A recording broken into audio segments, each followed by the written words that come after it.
Silicon Valley, friends, ladies and gentlemen, good evening.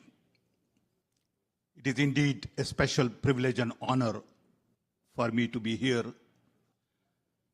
to welcome Mr. Rahul Gandhi to the US.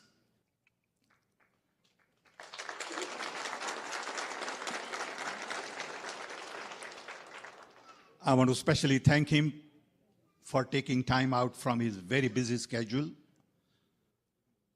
not only come to the US, but agreed to spend 6 days with us.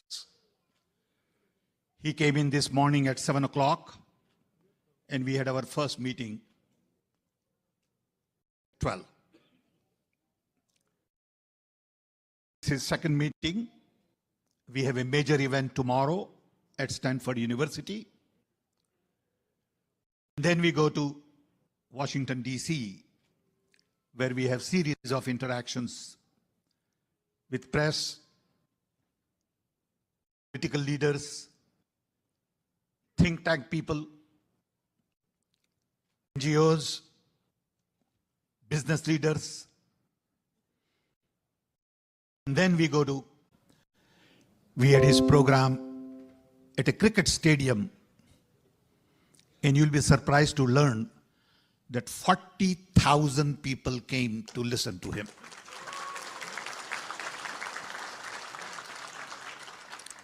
We had 1,100 buses lined up.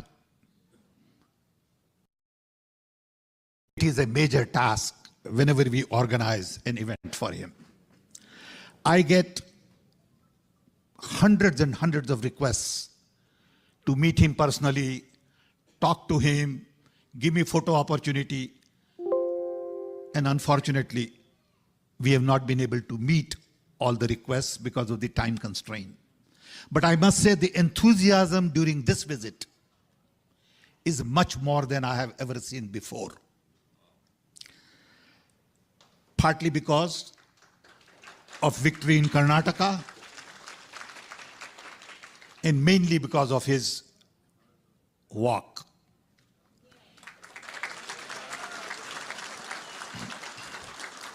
He walked for 4,000 kilometers, 150 days, 13 states, and met thousands and thousands of people.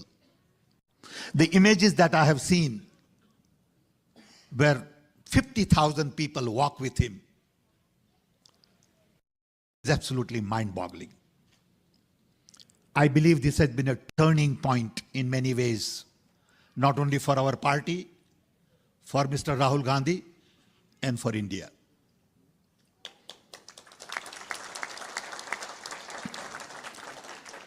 We are here and we are visiting other foreign countries because we sincerely believe that Indian democracy is larger global public good. We have 1.4 billion people, and our democracy has to be vibrant, alive. People like me worry about the fact that our institutions are captured. Our civil society is not allowed to function, more as watchdog, and we have lost rational, logical conversation. You see on Indian television what goes on, and you wonder what will happen to the next generation of Indians when they come into the workforce. How would they think about the future of India? I worry a lot about what is going on in India. And I'm sure many of you feel the same way. And we want to have this broader conversation with large number of people abroad, because democracy is going through some strains in many parts of the world. We had in the US 4 years of confusion. We are still not done with it. In other countries like Turkey, even to some extent Mexico, Hungary, and I can go on and on with the list, where democracy is going through a serious challenge. partly because of social media, because everybody and his brother has opinion about everything. And everybody is giving you advice on what to do, how to do. Even those who can't find a job has list of advice for the Prime Minister of the country.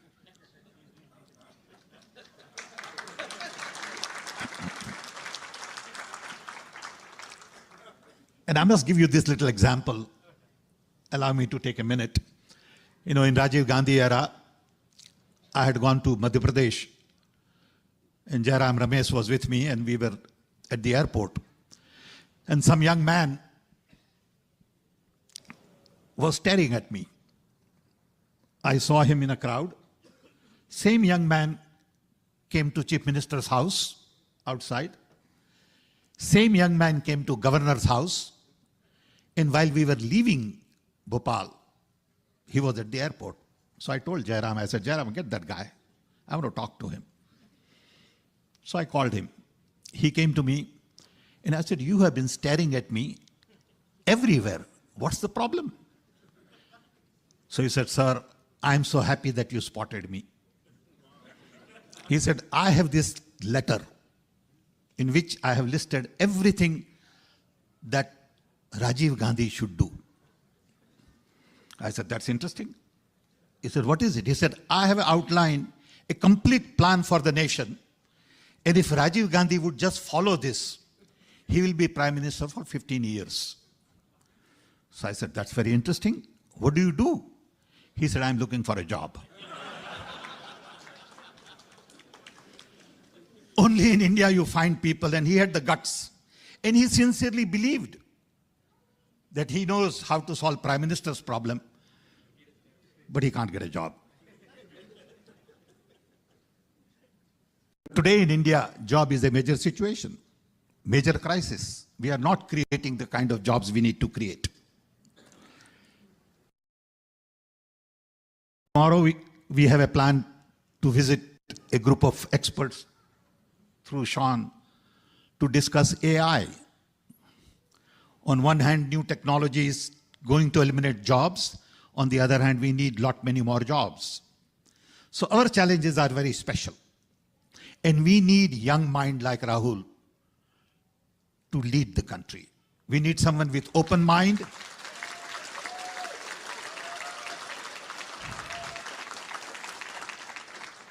We need someone who has broader exposure, global experience, and that's the reason we are all here, meeting and interacting with large number of people. I want to thank all of you for taking time from your busy schedule to come and meet with us.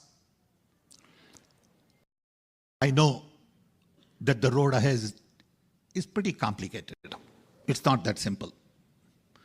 Because in people's mind in India, something has just come in which is hard to get rid of.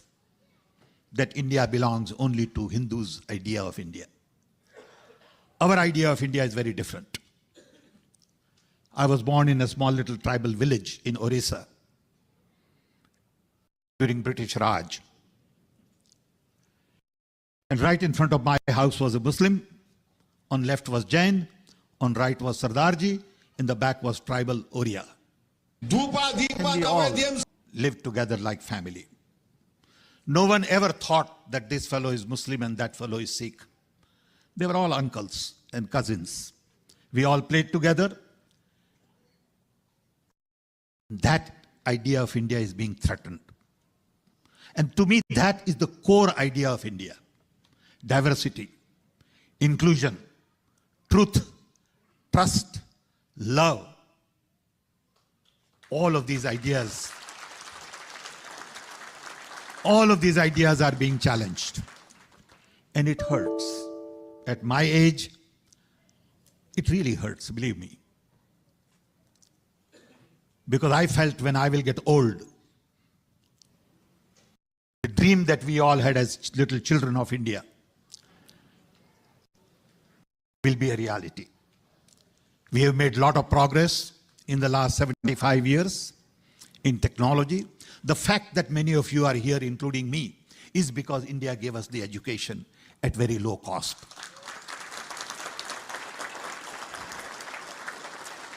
The credit goes to our founding father, Pandit Nehru and others, who had the vision to build IITs, IIMs, laboratories, space programs, atomic energy, and Rajiv Gandhi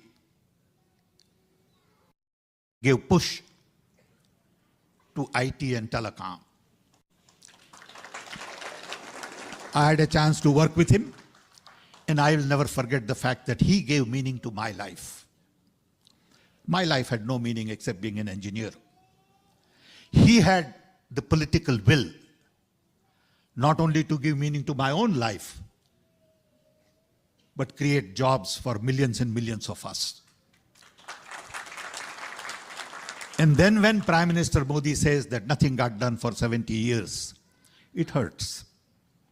But that's okay.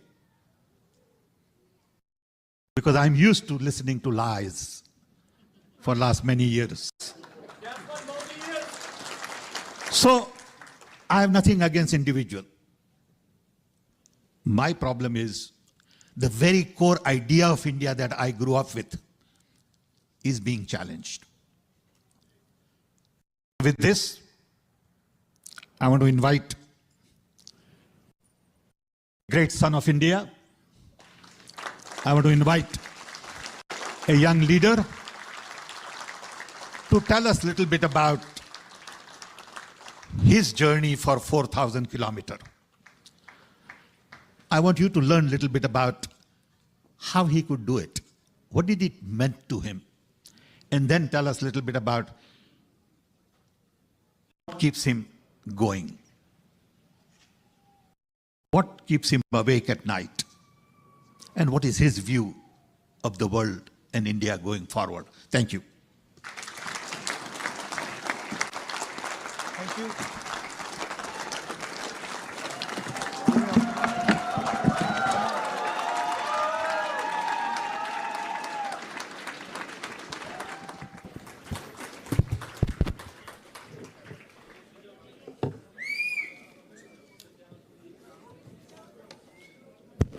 Mr. Sam Pitroda, Mohinder Singh ji, Sahab Bullar ji, Sandeep Vagela ji, Gurpreet ji, Shan Sankaran ji, Madhu Eragu ji, brothers and sisters, friends, and I don't see the children who sang, but where are they? Yeah. I'd like to welcome all of you and thank all of you for coming here. And also thank the wonderful children for the song they sang. It was sung very movingly and very well.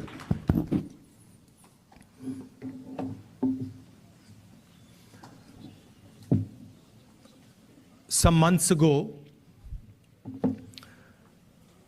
we started a walk from Kanyakumari to Kashmir.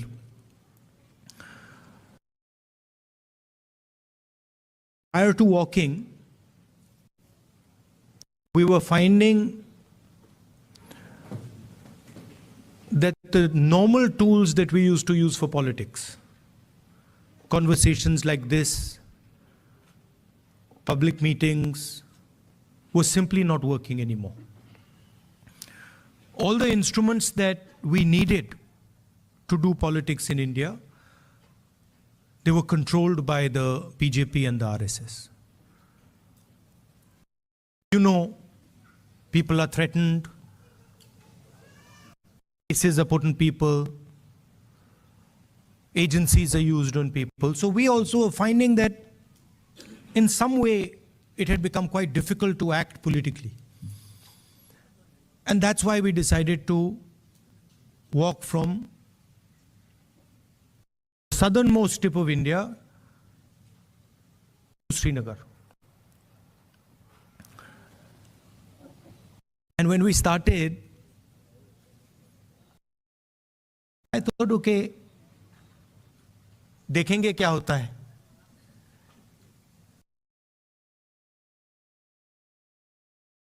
after 5 or 6 days, we realized that actually walking 4,000 kilometers is not an easy thing.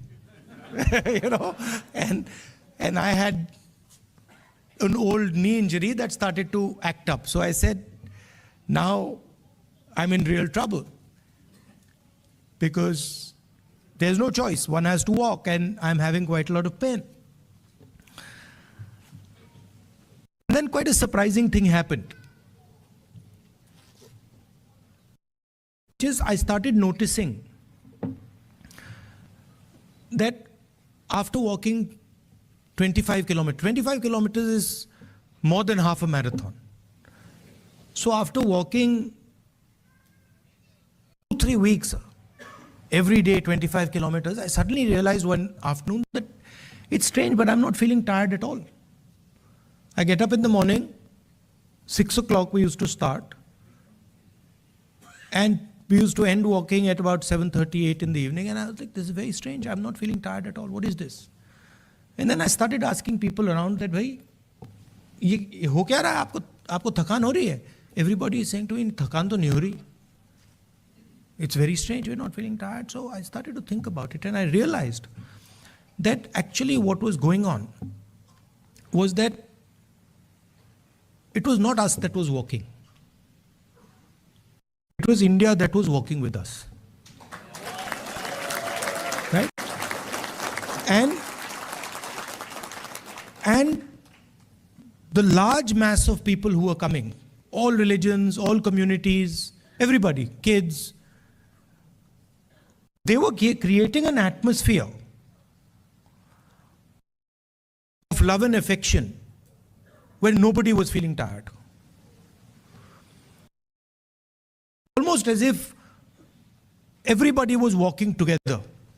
सब जुड़ के चल रहे थे और उसमें किसी को थकान नहीं हो रही थी, एक दूसरे की मदद हो रही थी.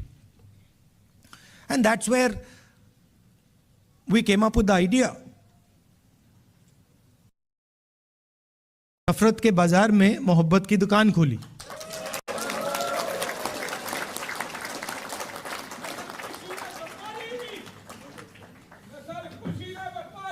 Welcome welcome.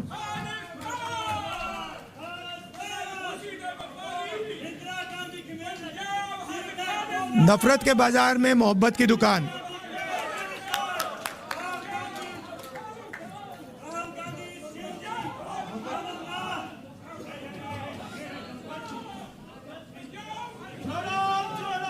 भारत जोड़ो.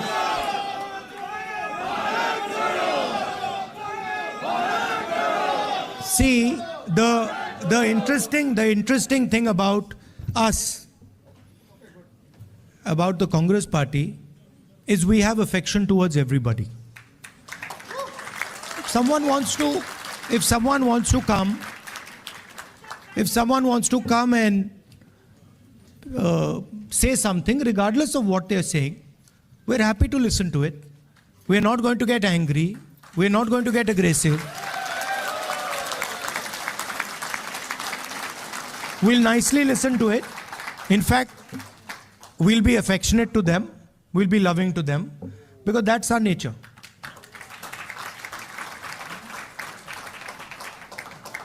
So we found that when everybody started walking together, completely different type of energy started coming. And I noticed that the government tried everything. मतलब जो भी उनमें ताकत थी, उन्होंने यात्रा को रोकने में लगा दी. से उतार दिया, पुलिस को यूज किया, मगर कुछ काम नहीं कर रहा था.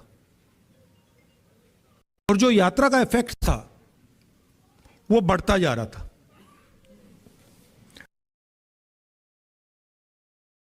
क्यों हुआ? क्योंकि आप सबने हमारी मदद की. सिर्फ not only in India, Bharat Jodo is an idea that is in all your hearts. And it is about respecting each other and being affectionate to each other. It is about not being violent towards each other. not being arrogant. I can see my Sikh brothers here. Your Guru Nanak Ji, his entire life was about this only. That be humble, right? Be humble, be affectionate, and we walk nothing compared to Guru Nanak Ji. I read somewhere that Guru Nanak Ji had gone all the way to Mecca, Saudi Arabia. He had gone to Thailand. He had gone to Sri Lanka. So these giants were doing Bharat Jodo much before we were born. Right? And I can say the same. I can say the same for my friends from Karnataka, Basavana Ji, my friends from Kerala, Narayana Guru Ji. Yeah, so every state in India has had these giants. Adi Shankaracharya, everywhere. I mean, and every single one of them said, listen to each other, be respectful, not just of your own religion, not just of your own language, not just of your own culture. Be respectful for all cultures, all religions, all languages, because they are in fact the same.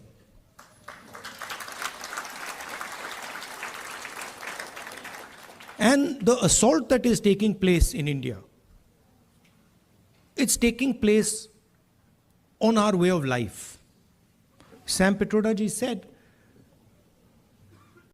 that he grew up with all people living happily. Different languages, different religions. And that is what is being attacked.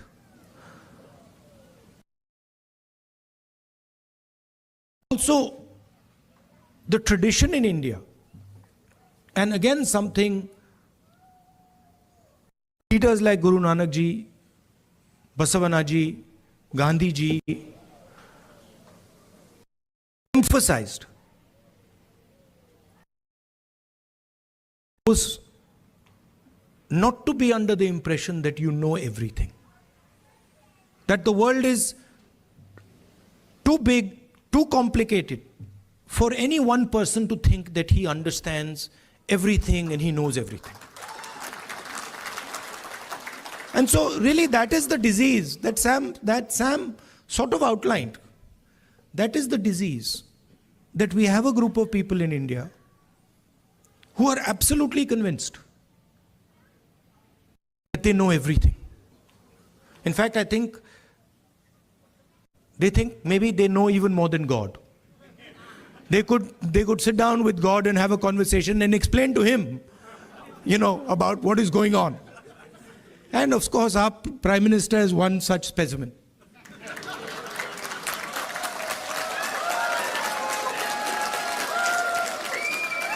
I think if you sat Modi ji down next to God, Modi ji would start explaining to God how the universe works. Right? Yes, and God would get confused that what have I created?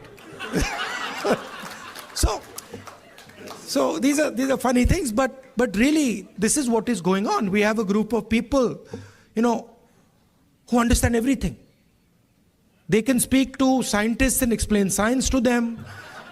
They can, speak to historians and explain history to them. They can explain, warfare to the army, flying to the Air Force, whatever they want they can, And at the heart of it is mediocrity. That they actually don't understand anything. Because in life, you cannot understand anything if you're not ready to listen. There's something, the biggest lesson I learned from Bharat Jodo Yatra, that there is something to learn from everybody.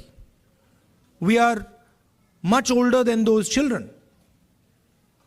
But I can guarantee you, they can teach us all how to sing. I was looking at them and I was saying, I can't sing like that. It's impossible. So when you look at another person, you have to appreciate that they have an experience, they have a life, they've seen things, and maybe you can learn a lot from them. Maybe if you open your ears, you can listen to them and learn from them. And that is actually the Indian tradition. If you look at our country, you will find that our country has the ability to absorb any idea that comes. India has never rejected any idea. Everybody who has come to India has been received with open arms, and their ideas have been absorbed in India. And that is the India that we like. India that respects the rest of the world, India that is humble, India that listens, India that is affectionate. And that is the India that you represent. You would not be here if you did not agree with these values. You would, if you believed in anger, hatred, arrogance, you'd be sitting in a BJP meeting. Right? And I would be doing Man Ki Baat.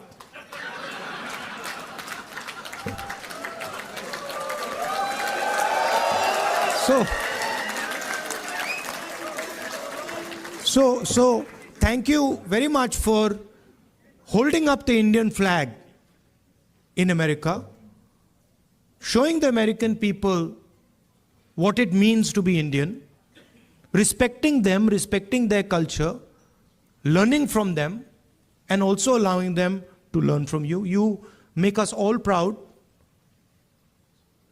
When we think of our country, you're all our ambassadors. When America says Indian people are extremely intelligent, Indian people are masters of IT, Indian people are respectful, all these ideas that have come, they've come because of you and because of your actions and your behaviors. So I thank you very much for that.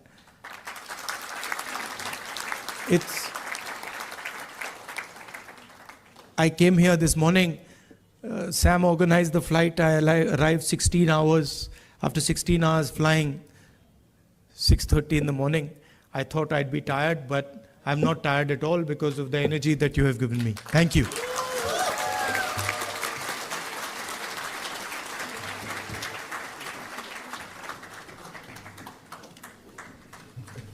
Love you, Baji! Love you.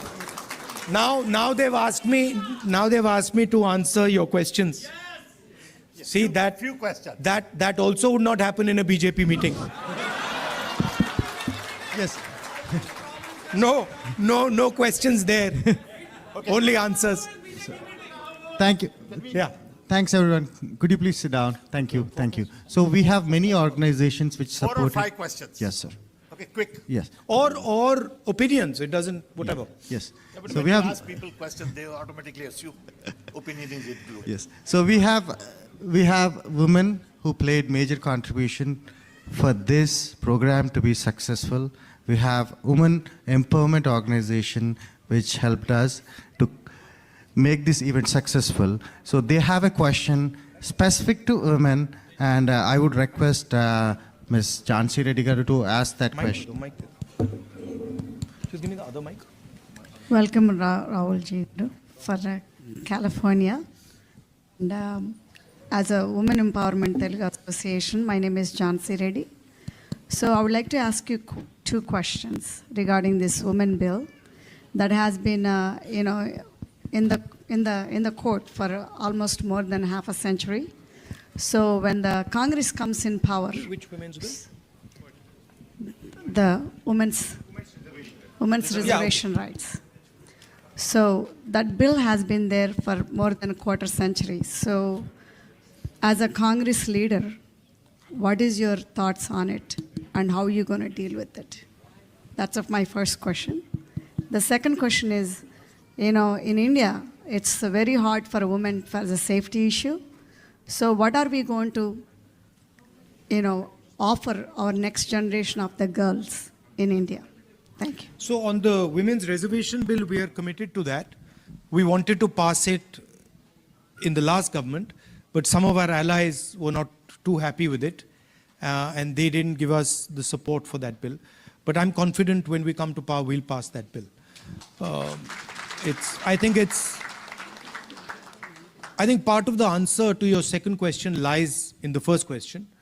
If we empower women, if we involve women in the political system, if we give women space in the governance of the country, if we give women space in the businesses of the country, we will automatically make them safer.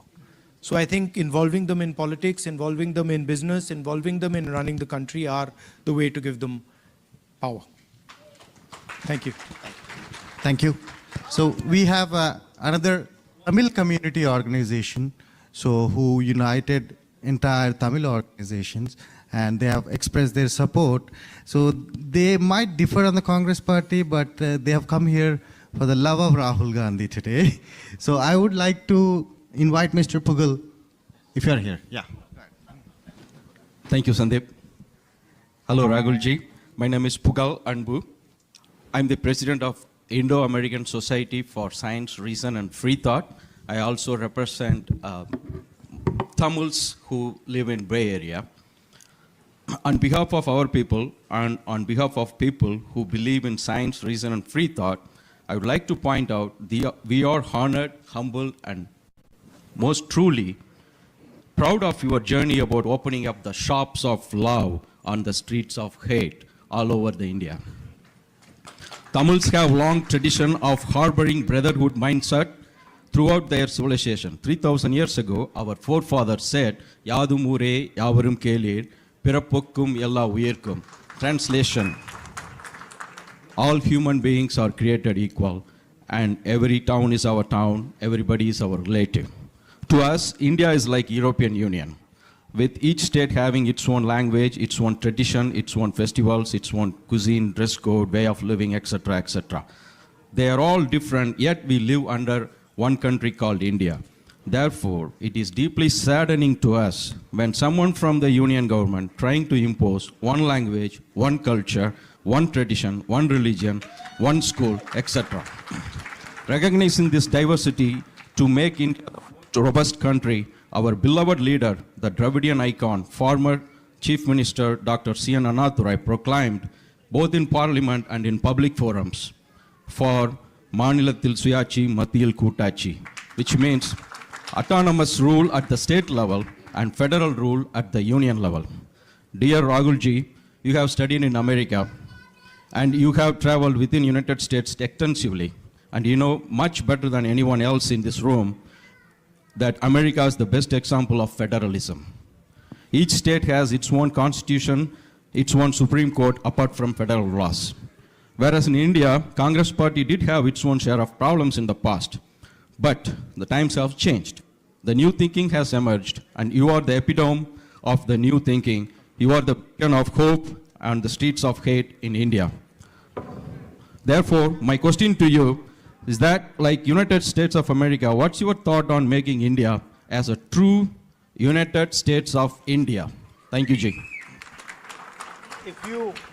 If you read our constitution, the definition of India in the constitution is a union of states. And within our constitution is the idea that the languages, cultures, histories of each one of our states has to be protected under the union. So what you're talking about is already incorporated in our constitution. It's already there. The BJP and the RSS are attacking that idea that you mentioned and also the Constitution of India. That's the fact. Now, for me personally,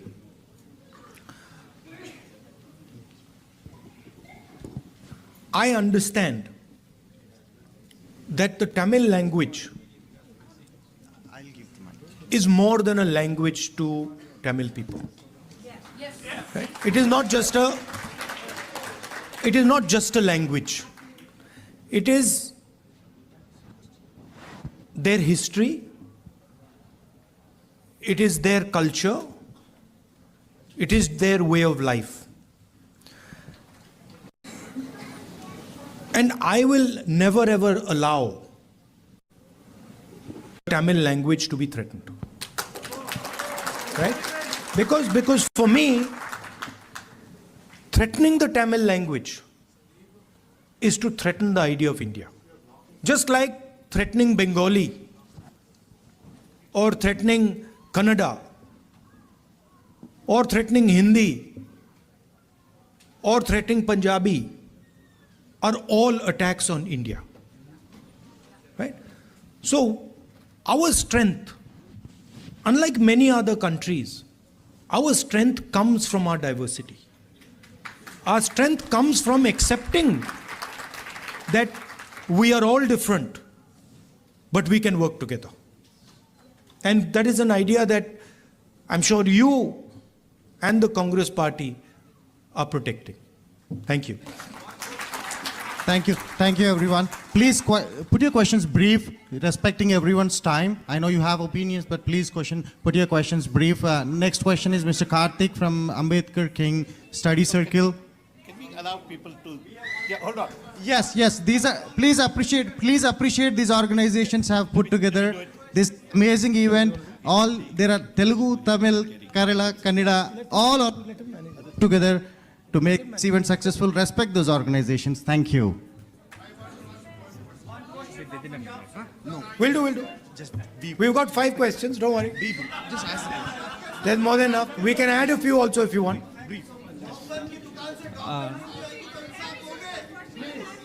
Hello Rahulji, I am Ganapati from the Ambedkar King Study Circle. First of all, welcome to San Francisco Bay Area. We wholeheartedly thank you for taking up the fight against the fascism. So this rise of fascism is not a mere coincidence. So we believe in the social and the economic equality in the society, and the inequality actually creates a conducive environment for fascism to emerge. So my question is what is the plan of the Indian National Congress to uproot the economic and the social inequality which creates this condition for fascism in the Indian subcontinent and also at the global level? One of the things that we are suggesting is when we were in government, we had carried out a caste census. And the idea behind the caste census was to take an X-ray of Indian society, right? To find out what are the exact demographics of our country, right? What are the different communities? What are the different castes? How many people in each community? How many people in each caste? Because without understanding our demographics and without understanding who is who, it is very difficult to distribute wealth, distribute power effectively. So that was one idea that we had, and we've been putting pressure on the BJP to release the caste census, the numbers in the caste census. They are of course not doing it, and we'll continue to apply pressure, and if we come to power, we will do that. But we are committed as the Congress party to make India a fair place. And we understand deeply that India today, in terms of its treatment of Dalits, tribals, poor people, minorities, is not a fair place. Right? And there's many things that can be done. There is the Nyay scheme that we had, which was aimed at providing a minimum income to all Indians. There are ideas like Manrega. I think an increase in public education, increase in public health care. I think these are all things that can be done to make India a much more equal and fair place. Thank you. Thank you. We have our next question from Silicon Valley Christian community, Mr. Jay.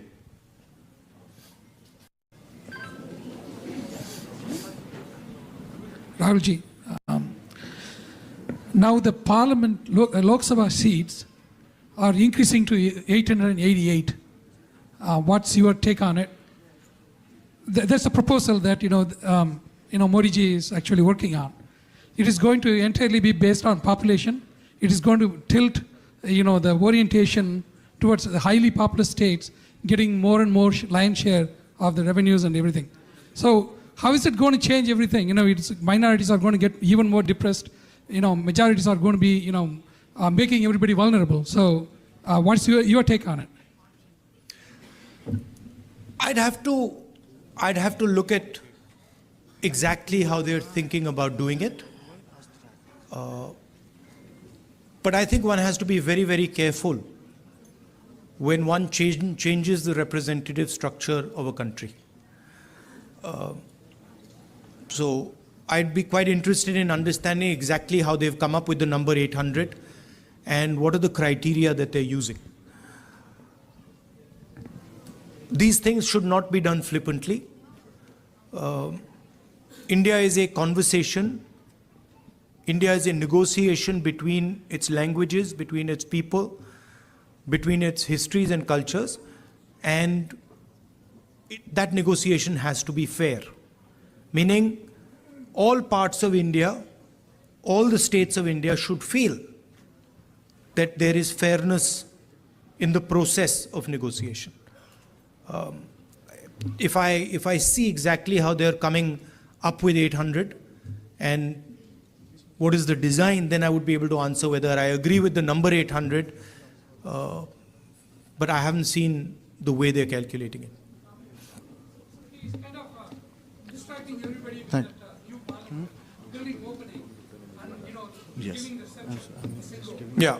He's distracting everybody. It's 800 and something, but we have only 500 before, now it's increased to. Yeah, but it depends how the ratios change. They are saying based on the population. Yeah, it is currently based on the population, but you'll have to see how the ratios change. I think the Parliament House, these are distractions.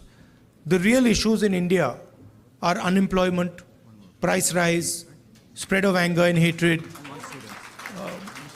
a crumbling education system, price of education, price of healthcare. These are the real issues. BJP can't really discuss them, so then they have to do the whole scepter thing, lying down and doing all that. So, aren't you happy I'm not lying down? Thank you. One more question from Bay Area. One more question. भैया One हाँ more करेंगे question. भैया मगर disturb मत कीजिए ये इनका One more process- question. हाँ So this करेंगे, is इंसाफ this is करेंगे। from the Bay Area Muslim community. Please Insaf respect the करेंगे। community. One question from the Bay Area Muslim community. This is Mr. Mohammed Khan. Please go ahead.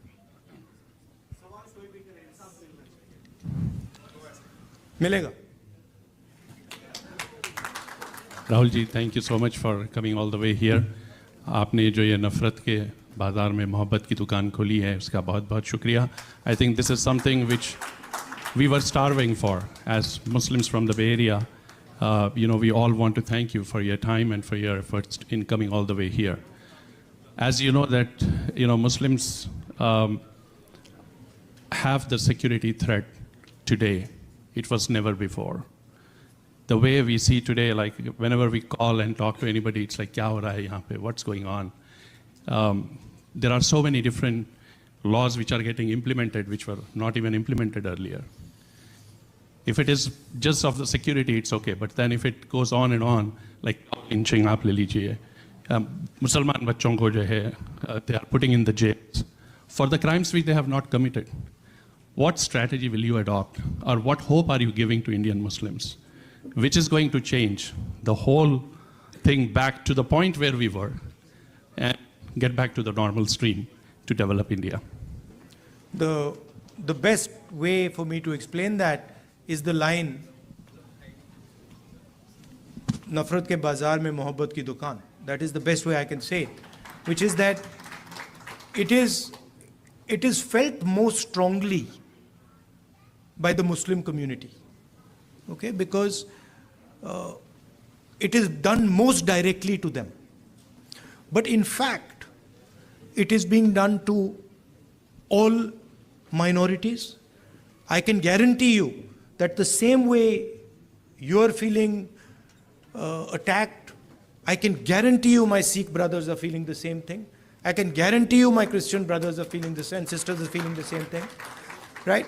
I can guarantee you the Dalit community is feeling the same thing. Tribal community is feeling the same thing, right? In fact, anybody who is poor in India today, right? When he looks at the extreme wealth that a limited number of people have, in some way he feels the same thing that you feel. That what is going on? How is it that these 5 people have lakhs of crores and I have nothing to eat, right? So you feel it most because it is directed at you most aggressively. But it is a phenomena that is taking place against everybody in India, right? And you cannot cut hatred with hatred. It's impossible, right? You know that.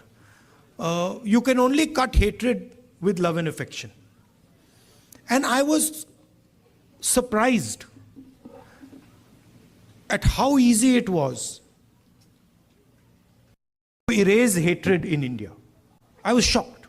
I didn't imagine that भाई इधर से उधर चलने से इतना असर पड़ेगा. I didn't imagine it. Right? Indian people, as you yourself have said, they don't believe in this stuff.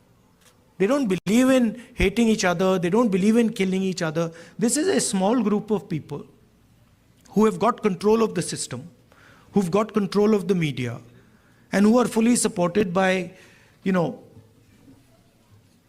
big money. Right? But this is not the large mass of Indian people. I can guarantee you, I walked from Kanyakumari to Kashmir. I can guarantee you there are more people who believe in love and affection than hatred. Millions and millions more. So don't be pessimistic. Also, I'd like to point out another thing. This happens periodically in India. What is happening, for example, to the Muslim community in India today happened to the Dalit community in the 80s. If you went to UP in the 80s, the Dalit community, what is happening with the Muslims was happening with the Dalits there. So periodically this type of stuff happens and we have to challenge it, we have to fight it, and we have to fight it with affection, not fight it with hatred. We will do that. Thank you, Rahulji. And one last question from the most important community of entire world, that is students. So we have one interesting student from UC Berkeley who wants to, literally begging me to ask one last question. She promised that she would conclude it. Wait. One more question. Welcome, Rahul sir, and thank you so much for your win in Karnataka. You've made a lot of people very, very happy. We've literally cried tears of joy, so thank you. So my question for you would be, we have a lot of students who helped out here today. We really feel passionately for your cause, and which is our cause now. But what would you say to us? We want to go back to India. We want to represent our country, but we see how the athletes, the youth, the wrestlers in recent times are being treated. It's very undignified. We feel very discouraged. So what would you say to us to kind of bring the sense of wanting to go back out there for our country? Yeah, please realize that there's a huge distortion. India is not what the media shows. The media likes to show, a particular narrative. It likes to promote a particular narrative. That is actually not what is going on in India, right?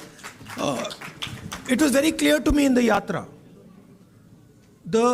It's in the media's interest to project these things. It helps the BJP, right?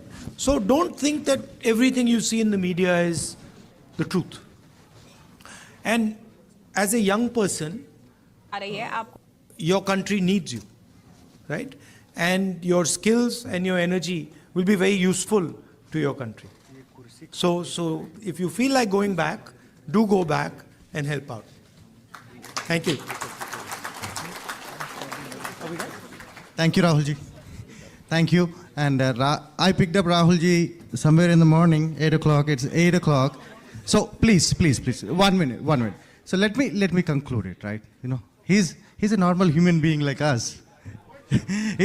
He's not superhuman. He's normal human being. Please, 1 minute, 1 minute. Let me thank the I'll do it. organization. So, last question. I like the question, which is, what do I suggest that you do? Right? Yes. You are all ambassadors of a particular vision of our country. You believe in humility, you believe in respect, you believe in being affectionate to each other. So, do not answer anger and hatred with love and affection. Show them that you're not like them. You should support the ideas that will defeat the BJP. Thank you very much. Thank you, everyone. Thank you. Okay, now please return to your seats. We're going to have national anthem, Indian national anthem. Please return to your seat. Please return to your seats. We have Indian national anthem. Please stand up. Return to your seats. Stand up.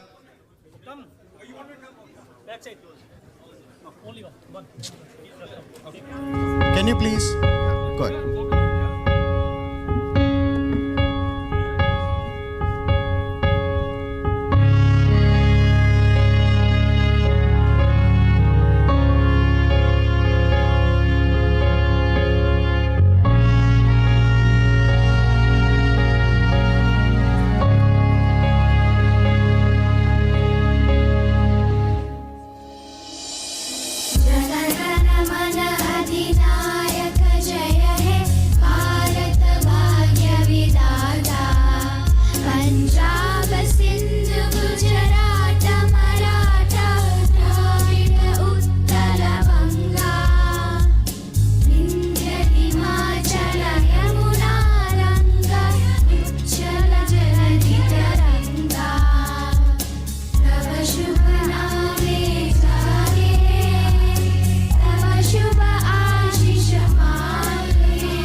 Thank you, everyone.